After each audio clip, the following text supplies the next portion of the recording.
नमस्ते दोस्तों।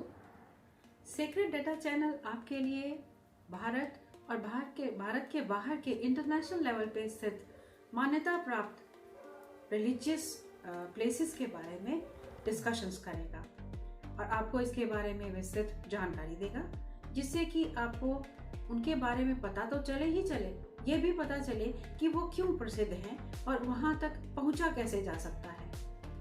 चलिए आज हम हमारे यहाँ भारत में स्थित हिमाचल का एक छोटा सा एक जगह है जिसको बोलते हैं भरमौर, जो कि अपनी प्राकृतिक सुंदरता के लिए बहुत मशहूर है। तो आज इस स्थान पर स्थित मणिमहेश कैलाश की आज हम बात करेंगे।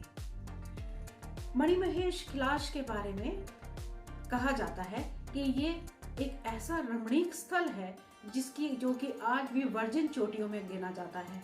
यहाँ पर लोग आज तक भी पहुंच नहीं पाए हैं। कुछ किंवदंतियां हैं और कुछ इस ट्रैक का दुर्गम होना। तो हम शुरू करते हैं।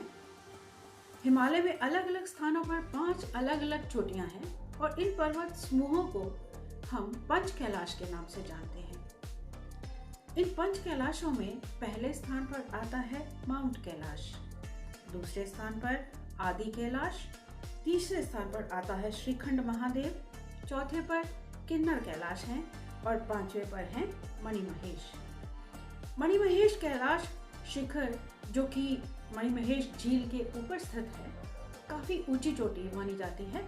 करीब 18,547 मीटर इसकी ऊंचाई है और इसका एक और नाम भी है जिसको कि हम चंबा कैलाश के नाम से जानते हैं। मणिमहेश भरमौर से करीब 26 किलोमीटर दूर बुधिल घाटी में है। यह शिव का स्थान होने के साथ साथ एक लोकप्रिय ट्रैकिंग रूट भी है और जहां पर लोग जाना पसंद करते हैं। तीर्थयात्री भी जाते हैं, जो कि जिस वक्त यात्रा शुरू होती है मणिमहेश कैलाश की, उस वक्त वो उसको किया जाता है। यह स्थल ना सिर्फ तीर्थयात्रियों के लिए इम्पोर्टेंट है, ट्रैकिंग तो है ही है, लेकिन वहाँ के जो गद्दी जनजाति के लोग हैं वो मणिमहेश कैलाश की बहुत ज़्यादा पूजा करते हैं। वो ये मानते हैं कि यहाँ पर भगवान शिव पार्वती जी के साथ रहते हैं। जब उन्होंने वहाँ पे मैरिज की थी भगवान शिव ने पार्वती माँ के साथ, उसके बाद उन्होंने इस मणिमहेश का निर्माण किया था और तब से वो यहाँ पे विराजमान है। और इस यात्रा के बारे में ये मशहूर है कि जब तक भगवान शिव प्रसन्न ना हो तब तक आप उसकी यात्रा कर ही नहीं सकते। मान्यता है कि ये वर्णित है और मान्यता भी है कि जो 7 कैलाश बनाए गए थे शिव के द्वारा, जिनमें से 5 जो हैं वो नॉन हैं और इन 5 में से 3 हिमाचल में ही स्थित हैं। उन्हीं में से एक मणिमहेश जी का नाम आता है। तो मैं आपको ये बताने जा रही थी कि जो गद्दी जनजाति है, ये भादों के महीने में अमावस्या के ठीक 8वें दिन यहाँ पर पूजा करने के लिए एकत्रित होते हैं और एक बहुत बड़ा मेला लगता है जो कि मणिमहेश झील के किनारे लगता है। इसमें हजारों की संख्या में तीर्थयात्री आते हैं और पूजा करते हैं और आपस में बहुत ज़्यादा खुशियाँ मनाते हैं। 1968 में नंदिनी पटेल नाम की एक वुमन ने कोशिश की थी कि वो इंडो जापान के एक टीम लेकर के यहाँ पे चढ़ सके, लेकिन वो पूरी तरह से विफल हो गया था वो प्रयास, और तब से लेकर आज तक किसी ने यहाँ जाने की कोशिश ही नहीं की, क्योंकि यह बहुत बड़ी जानी जाने वाली बात है कि कोई भी वहाँ पे पहुँच ही नहीं सकता, किसी ना किसी वजह से वो रुकावट आ जाती है और ये चोटी आज भी वर्जिन ही मानी जाती है। झील तक 2 ट्रैकिंग के मार्ग हैं। एक है हटसर गांव से, जो ज्यादा प्रयोग में आता है, और दूसरा है होली गांव से, जो कि थोड़ा मुश्किल है क्योंकि इसमें पहले चढ़ाई है और फिर काफी उतराई है। भूगोल के सर्वेक्षण के अनुसार यह शिखर एक 4.6 किलोमीटर लंबे पर्वत की श्रृंखला का एक हिस्सा है, जो कि पीर पंजाल की श्रृंखला में बंगाल दर्रे के साथ जुड़ जाता है। इसकी बर्फीली चोटी जो है, वहां से मणिमहेश झील निकलती है। यह झील एक झरने के रूप में गंगा नदी की तरह निकलती है और बुधिल नदी में मिल जाती है। ये पवित्र जल गौरी कुंड में जाकर के मिलता है। यह कुंड धनछो नामक स्थान पर मणिमहेश यात्रा के मध्य में पड़ता है। यहाँ पर गौरी कुंड के साथ पार्वती कुंड और मणिमहेश्वर सरोवर आकर्षण का केंद्र है। मणिमहेश सरोवर श्रद्धालुओं का अंतिम पड़ाव है और ये यात्रा आरंभ होती है। लक्ष्मी नारायण मंदिर है चंबा में, वहां से चांदी की छड़ी निकलती है और उसके साथ ये यात्रा आरंभ की जाती है और ये यात्रा राख और खड़ा मुख होती हुई भरमौर के 84 मंदिर में पहुंचती है।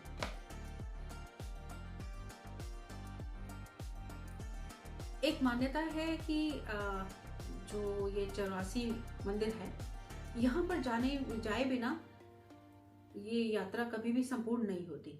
तो सबसे पहले वहाँ पर ही जाकर के अपना श्रद्धा सुमन अर्पित करने पड़ते हैं। और ये क्यों ऐसा है, इसके पीछे भी एक कथा है। जो 84 मंदिर है वहाँ पे 84 शिवलिंग हैं। वो लिंग जो हैं वो प्रतीक हैं भगवान गोरखनाथ और उनके 84 चेलों के। एक बार भगवान गोरखनाथ जो हैं वो शिव से मिलने के लिए जा रहे थे और उन्होंने शिव की अनुमति से गांव में एक गांव में डेरा डाला जो कि माता ब्रह्माणी का था। अब वो लोग तो रुक गए, लेकिन जब माता ब्रह्माणी बाहर से आई तो उन्होंने देखा कि नंग धड़ंग साधु वहां पे बैठे हैं, तो उन्हें बहुत गुस्सा आ गया और वो शिव से जा करके नाराज हो गई और उन्हें कहा कि इन्हें यहाँ से निकालो। लेकिन शिव ने इस बात को सुलझाने के लिए उन्हें समझाया और उन्हें कहा कि इन्हें यहीं पे रुकने दो। वो अपनी गुस्से को शांत होकर गई, लेकिन माता वहां से कुछ किलोमीटर दूर जाकर के दूसरे गांव में जाके चली गई। जब उन्होंने वहां से वापस आई हैं तो उन्होंने क्या देखा कि वहां पे जितने भी वो साधु थे वो सारे लिंग रूप में परिवर्तित हो चुके हैं। आज वो जगह 84 मंदिर के नाम से जानी जाती है और यहाँ पर पूजा की अर्चना की जाती है। आज भी आप वहाँ पे वो 84 लिंग देख सकते हैं। एक कथा के अनुसार यहाँ पर एक बार एक गद्दी ने यहाँ पे ऊपर चढ़ने की कोशिश की। उस गद्दी को भगवान ने दर्शन दिए और कहा कि तुम आओ, लेकिन इसके आने की एक शर्त है कि हर कदम पर तुम्हें एक भेड़ की बलि देनी होगी और पीछे मुड़कर नहीं देखना। उसने मान ली ये बात और वो चढ़ने लग गया। धीरे धीरे जब वो चढ़ता गया पीछे उसने भेड़ों को काटता चला गया। काटते काटते काटते काटते वो शिखर के ऊपर तक पहुंच गया। शिखर के बिल्कुल जब भगवान शिव के लिंग के बिल्कुल समीप आने वाला था तो उससे पहले ही उसको एकदम भ्रम से हुआ। उसे लगा कि उसने इतनी भेड़ें तो लाई नहीं थी कि वह और काट सके, और उसने पीछे मुड़कर देख लिया। जैसे ही उसने पीछे मुड़कर देखा वो वहीं पर पत्थर बन गया और कभी भी वो शिव तक नहीं पहुंच सका। उसके बाद से यह प्रचलित हो गया कि यहाँ पर जाने से श्राप लगता है, इसलिए वहां पर अब कोई भी नहीं जाता है और सब लोग दूर से ही इस जगह का नजारा लेते हैं।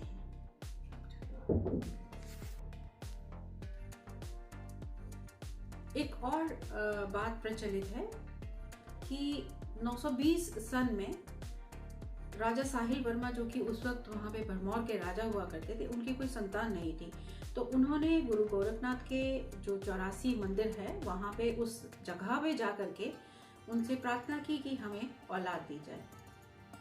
तो राजा को उसके फल स्वरूप 11 बच्चे हुए, जिनमें से कि 10 पुत्र थे और एक पुत्री चंपावती नाम से, जिसके नाम से बाद में चंबा शहर भी बनाया गया।